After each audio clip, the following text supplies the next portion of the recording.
ने यही सब कहा है इसमें कि सभी कुछ भगवान के ही हाथ में है। इंसान एक है और एक ही रहेगा। उसकी आत्मा किसी में नहीं जा सकती, उसकी आत्मा उसी में रहेगी। उसका शरीर उसी के साथ रहेगा, किसी दूसरे के साथ नहीं हो सकता। अविनाशी, जानने में ना आने वाले, नित्य रहने वाले ईश। आप कोई गीता का पाठ देख ही रहे हैं, सुन रहे हैं, और आप लोग सुनिए। नित्य रहने वाले इस शरीर के ये देह अंत वाले कहे गए हैं, इसलिए हे अर्जुन युद्ध कर। कह रहे हैं तू युद्ध कर, कोई किसी का नहीं है। अंतःकरण इंद्रियों के जो विषय नहीं है, उनमें शास्त्र और संत महापुरुष प्रमाण होते हैं, किंतु शास्त्र और संत उन्हीं के लिए प्रमाण होते हैं जिनकी उनमें श्रद्धा है। श्रद्धा करने अथवा ना करने में मनुष्य स्वतंत्र है। यहाँ देहों को अंत वाला कहने का तात्पर्य है कि इनका प्रतिक्षण नाश हो रहा है। यहाँ 17वें 18वें अध्याय में भी श्लोक में आपको विशेष रूप से सत्व तत्व का विवेचन किया, बताया ही है, इससे पहले भी आ चुका। इस पूरे प्रकरण में भगवान का उद्देश्य क्या है? सत्य का बोध कराना कि सत्य क्या है। इसीलिए कृष्ण भगवान अर्जुन को ये बोध करा रहे हैं कि सत्य क्या है। सत्य ये है कि तू युद्ध कर। पहले आकृति को देखकर फिर भाव को देखता है, यही है। सत का बोध होते ही असत की निवृत्ति स्वतः ही जाती रहती है। इस प्रकार मनुष्य को सत का अनुभव करके निसंदेह होकर कर्तव्य का पालन करना चाहिए। यद्यपि भाव आत्मा का ही होता है, शरीर का नहीं, तथा मनुष्य से भूल यह होती है कि वे पहले शरीर को देखकर फिर उसमें आत्मा को देखता है। पहले आकृति को देखकर फिर भाव को देखता है। साधक को विचार करना चाहिए कि आत्मा पहले था या शरीर। निश्चित ही आत्मा पहले था, शरीर पीछे था। आत्मा तो पहले थी, शरीर के अंदर उस आत्मा को डाला जाता है। जो डालता है कौन? वो ही प्रभु, मेरे कान्हा। कि यह पहले शरीर देखकर फिर उसमें आत्मा को देखता है। करना चाहिए कि निश्चित ही आत्मा पहले था, शरीर पीछे। इसलिए साधक की दृष्टि पहले और भाव रूप क्या है, आत्मा या स्वयं की तरफ जानी चाहिए, शरीर की तरफ नहीं। जो मनुष्य इस अविनाशी शरीर को मारने वाला मानता है और जो मनुष्य इसको मरा मानता है, वे दोनों ही नहीं जानते। यह न मारता है और न मारा जाता है।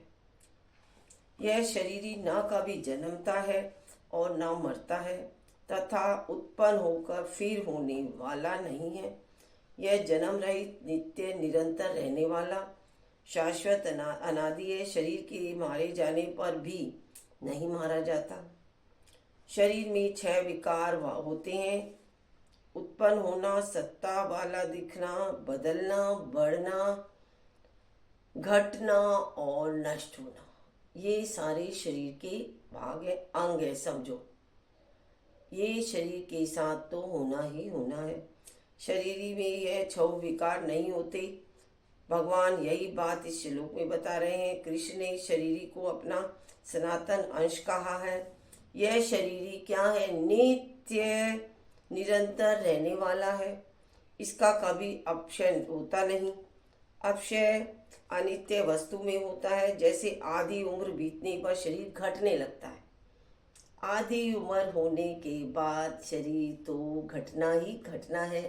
ये तो प्रभु की लीला है, सत्य है ये बिल्कुल। आधी उम्र के बाद आप देखेंगे 40 साल 50 साल की उम्र के बाद शरीर घटता है, घटता ही चला जाता है।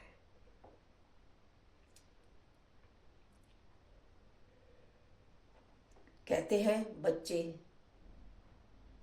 अरे आप इतने बड़े हो गए, आप इतने बड़े हो गए दादी। अब मैंने कहा भाई हम बड़े नहीं, हम तो अब छोटे हो रहे हैं और बच्चे बड़े हो रहे हैं। यह शरीर निरंतर रहने वाला है, इसका कभी अपक्षय नहीं होता है। अपक्षय नित्य वस्तु में होता है, जैसे आदि उम्र बीतने पर शरीर घटने लगता है। इस प्रकार शरीर, इंद्रियां, अंतःकरण आदि का भी अपक्षय होता है और शरीर का अपक्षय नहीं होता। क्या होता है?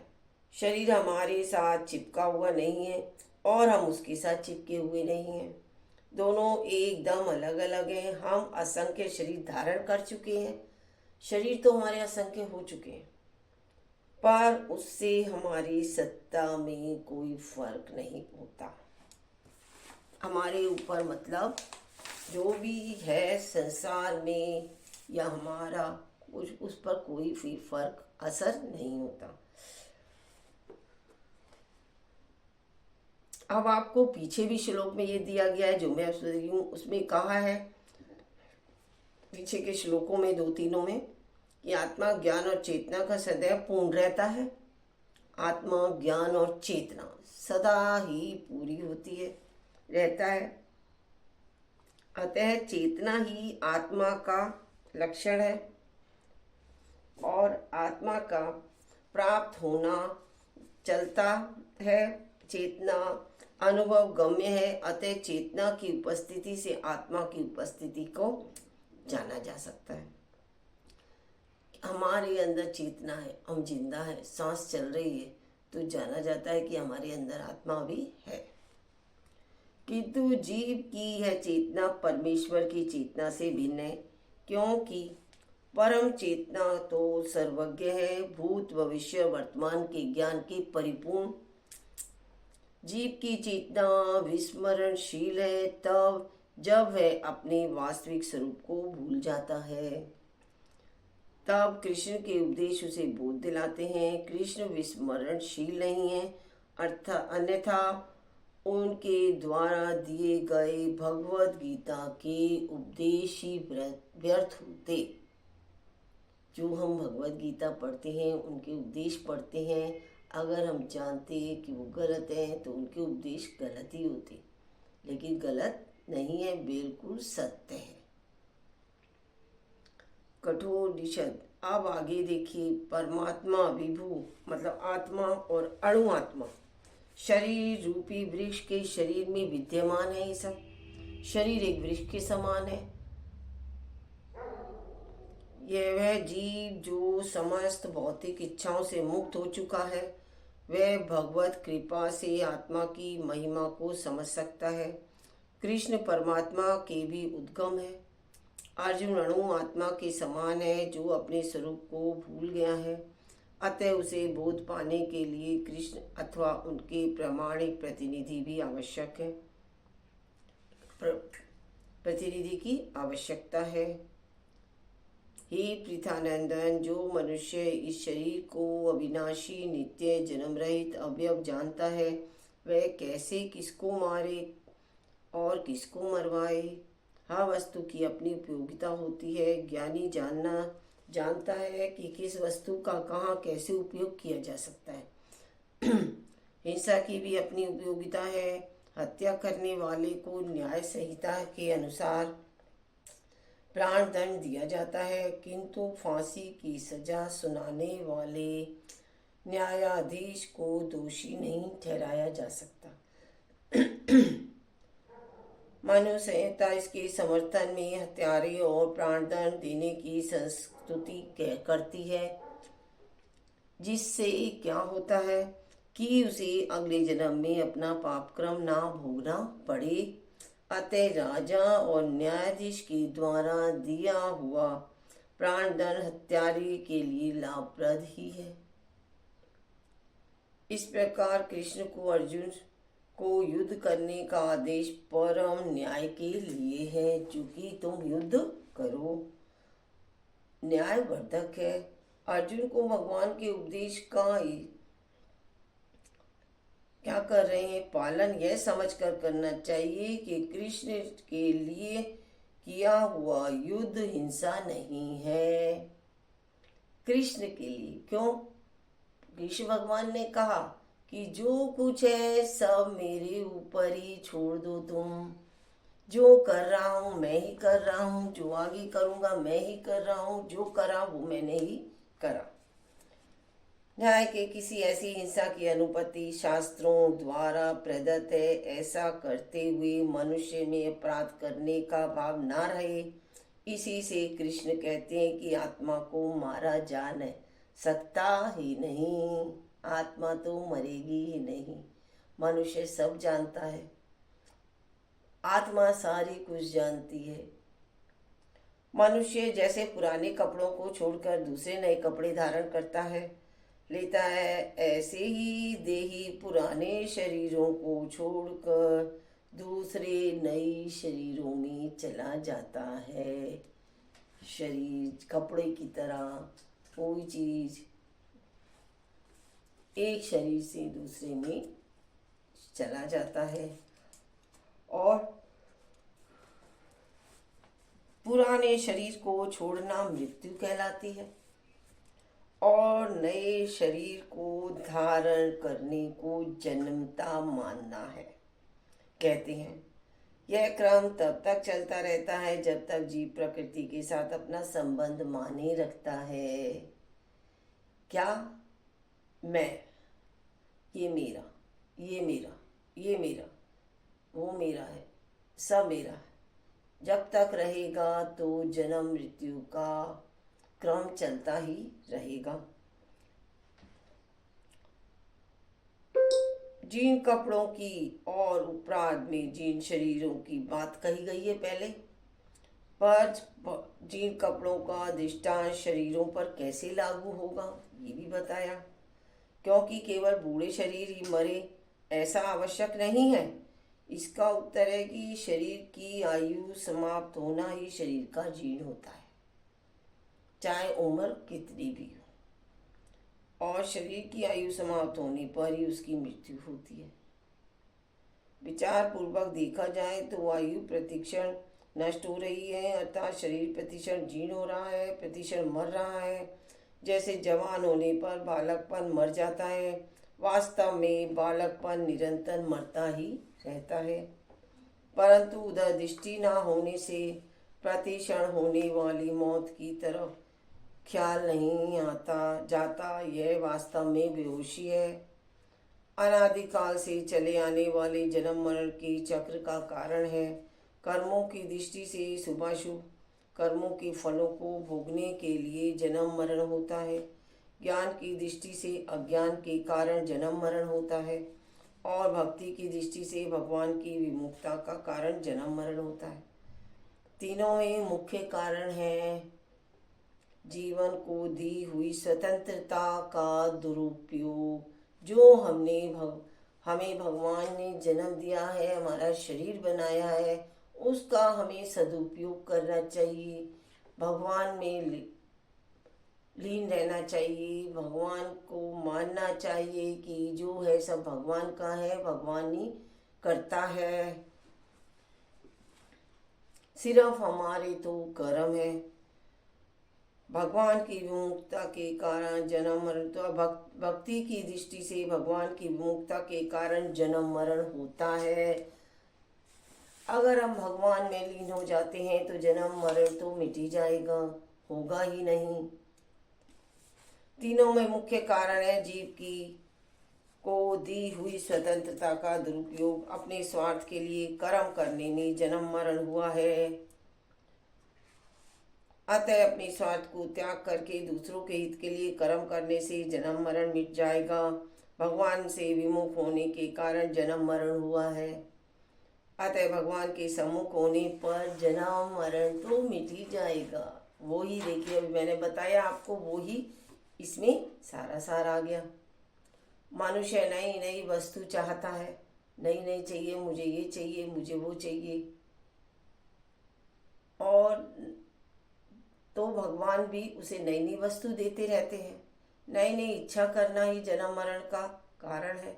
मनुष्य में एक इच्छा शक्ति है, एक प्राण शक्ति है। इच्छा शक्ति के रहते प्राण शक्ति यदि नष्ट हो जाती है तो नया जन्म होता है। अगर इच्छा शक्ति रह गई, ना रहे तो प्राण शक्ति के नष्ट होने पर पुनः जन्म नहीं होगा। परमात्मा अणुआत्मा की इच्छाओं की पूर्ति एक मित्र के समान करते हैं। मोंडक तथा श्वेताश्वतर उपनिषदों में आत्मा और परमात्मा की उपमा दो मित्र पक्षियों से दी गई है जो एक ही वृक्ष पर बैठे हैं।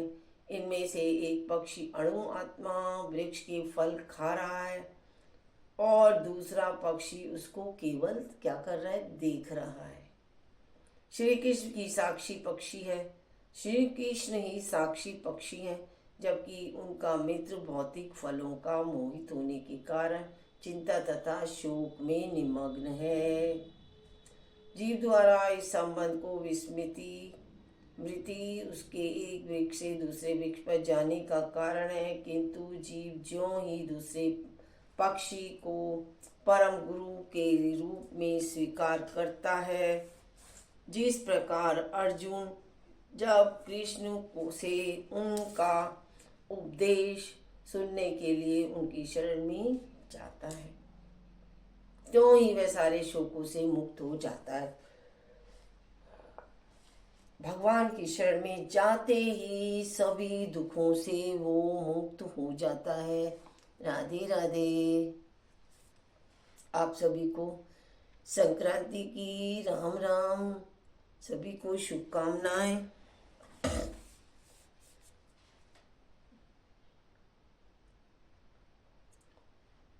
शास्त्र इसको काट नहीं सकते। कहते हैं पुराने वस्त्र बदलने में क्या शरीर को दुख होता है, परंतु नहीं, पर क्या शरीर को बदलने में शरीर को दुख होता है? हाँ, इसलिए नहीं कि नया शरीर मिला, वरन जीने की इच्छा के कारण उसे नया शरीर मिला। वो जीना चाहता था। पृथ्वी शस्त्र इसको काट नहीं सकते, अग्नि इसको जला नहीं सकती, जल इसको गीला नहीं कर सकता और वायु सुखा नहीं सकती। पृथ्वी, जल, तेज, वायु और आकाश यूं 5 महाभूत कहलाते हैं। इनमें से आकाश में कोई भी क्रिया करने की शक्ति नहीं है। क्रिया तो बाकी 4 महाभूतों में ही है। आकाश से ही ये चारों उत्पन्न होते हैं, परंतु वे अपने कारणभूत आकाश में किसी तरह का विकार नहीं पैदा करते। जब ये चारों तत्व अपने कारणभूत आकाश के कारणभूत महत्व को समझते हैं और महत्व के कारणभूत प्रकृति को कोई क्षति नहीं पहुंचा सकती, तब प्रकृति के अति शरीरिकता की पहुंची कैसे सकती है। ये है इतना उपदेश कृष्ण भगवान का, जो कृष्ण भगवान ने इसमें उपदेश दिया है। अभी मैंने सुनाया और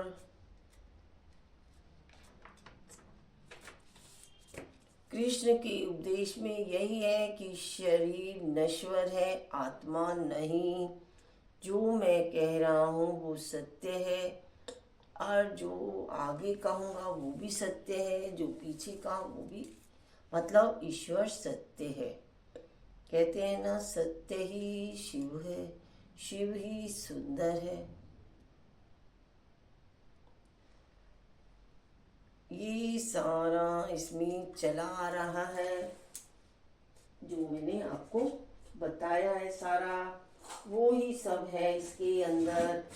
और आपको ये सब अच्छा भी लगेगा, आप सुनेंगे करेंगे तो आपको बहुत ही अच्छा लगता है, हमें भी अच्छा लगता है। अब देखिए, आज संक्रांति पर आप लोग सभी लोग दान पुण्य करते ही होंगे और करना चाहिए। दान पुण्य का तो विधान है ही। तिल दान, गुड़ दान, अन्न दान, ये सभी इसमें चले हैं और सभी करते हैं आज के दिन संक्रांति पर। हमारे यहाँ बिहारी जी, रमन रेती, गोकुल बरसाना, नंदगांव और यहाँ तक कि हमारे कामन में भी परिक्रमा इतनी भीड़ होगी कि पैर भी नहीं रखा जा सकता। बहुत भीड़ होती है। सभी परिक्रमा लगाते हैं, बहुत से परिक्रमा लगानी भी चाहिए। और मैं बस अब ये मैं अपना गीता का पाठ मेरा पूरा हुआ। अब मैं आगे देखिए आपको दोपहर को भी आपको दिखाऊंगी संक्रांत में मैं क्या क्या करना चाहिए। आप देखिएगा जरूर। राधे राधे।